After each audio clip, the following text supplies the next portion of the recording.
Divspārņi ir viena no lielākajām kukaiņu kārtām. Tajā ietilpst aptuveni 150,000 zināmu sugu visā pasaulē un ļoti daudz vēl zinātnē neaprakstītu sugu. Kopējais zināmo divspārņu skaits Latvijā ir apmēram 2800 sugas. Šajā kārtā ietilpst labi zināmie odi, dunduri, kā arī dažādas mušas.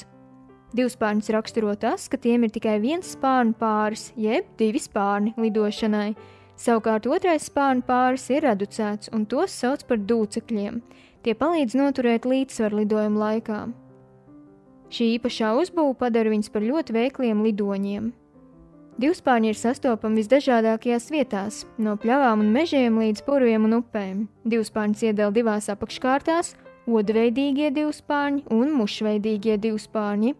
Pie odveidīgajiem divspārņiem pieder piemēram ziemesodi. Pieaugušie ziemesodi izkūņojas rudenī, un tos var novērot rudenī un ziemā, tāpēc arī tāds nosaukums.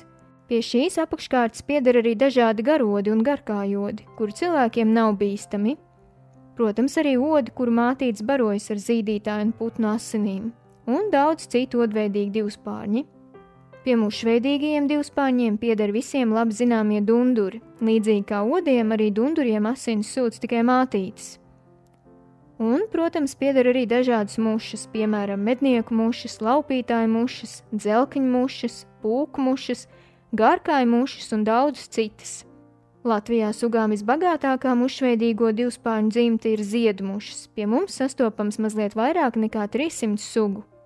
Ziedmušas ir aktīvs un ļoti labs lidotājs. Vairumam sugu ķermeņa pamatkrāsa ir melna dzeltena, tāpēc tās nerad tiek noturētas par bitēm vai lapsenēm. Bet patiesībā tās ir pilnīgi nekaitīgas, nevar ne iekost, ne iedzelt.